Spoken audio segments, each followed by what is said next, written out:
Est-il possible de réussir dans le football sans passer par un centre de formation?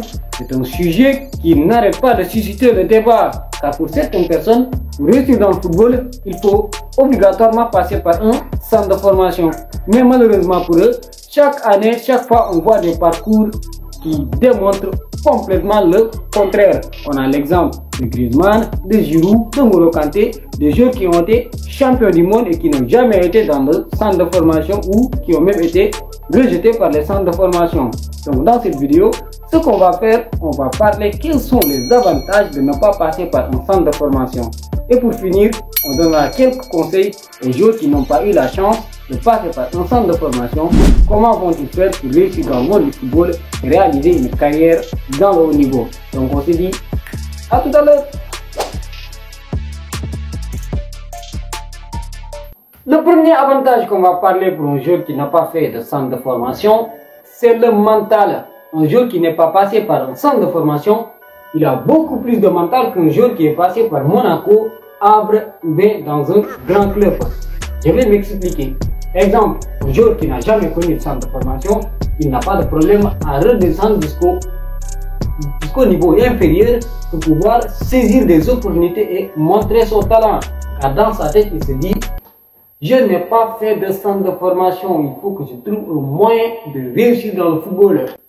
Alors qu'un joueur qui a fait un centre de formation, il se dit, je suis un gars de Havre, je suis un gars de Monaco, je suis un gars de PSG. J'ai eu un contrat professionnel, il a du mal à redescendre. Comme on dit, c'est difficile de redescendre. Et les joueurs qui n'ont pas fait de centre de formation, ils sont beaucoup plus susceptibles, ils ont un bon mental qui leur permet, s'ils doivent jouer en R2, ils vont le faire, en N2, ils vont le faire, N3, ils vont le faire. Ce qui n'est pas le cas avec un joueur qui a connu là le centre de formation et qui va contacter des agents. Ouais, je viens du centre de formation de Monaco, actuellement on m'a libéré, je cherche une opportunité. Et les agents, qu'est-ce qu'ils vont faire? Ils vont te donner des promesses. Il n'y a pas de problème, j'ai un truc en Ligue 2, il y a un club de Ligue 1 qui m'appelle. Non, ne t'inquiète pas, ne t'inquiète pas. Et un jour, le mercato, il est fermé. Tu te retrouves sans club. Le deuxième avantage, c'est moins de pression. Exemple, N'Golo Kanté. N'Golo Kanté, quand il jouait en Ligue 2 française, il y a eu un témoignage d'un joueur qui a dit que N'Golo Kanté courait partout. Tactiquement, il n'était pas discipliné. Il était à gauche, droite, devant, derrière. Ça, il jouait avec moins de pression. Car à l'âge de 16 ans, on ne lui a pas bourré toutes les leçons tactiques du football. Quand il joue au foot avec moins de pression, il est beaucoup plus performant. Malheureusement, pour les joueurs qui sont dans les centres de formation, ils sont bourrés dès le bas âge des connaissances tactiques. Attention, je ne dis pas que la tactique n'est pas importante dans le football, mais aussi ça augmente une pression. En tant que joueur, quand tu joues et que tu penses à la tactique, ça te met un peu plus de pression, ça demande beaucoup plus de concentration.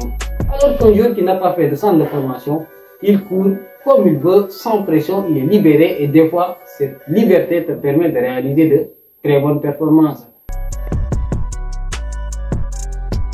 Le deuxième avantage que je voulais dire, c'est que quand tu es un joueur qui n'a pas connu de centre de formation, tu as plus de chances d'être un héros de ton pays. Aujourd'hui, quand on parle de N'Golo Kanté, on dit il a quitté la 8e division pour aller en Premier League.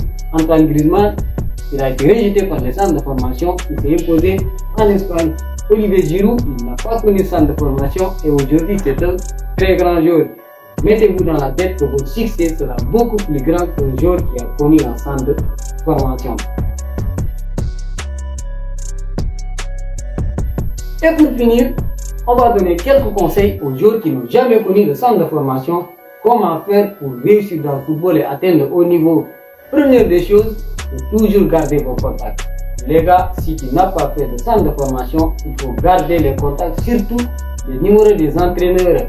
Les anciens entraîneurs, il faut tout faire pour avoir de bonnes relations avec eux et garder leur numéro de téléphone. Quand tu joues dans les niveaux inférieurs, le plus souvent tu n'as pas d'agent. Et quand tu n'as pas d'agent, les coups de fil, ça fait du bien. Ouais, alors coach, ben en fait, ces temps-ci, je suis sans club. Et je me disais que je pouvais venir là-bas pour m'entraîner quelques semaines, histoire de trouver quelque chose. Vous voyez?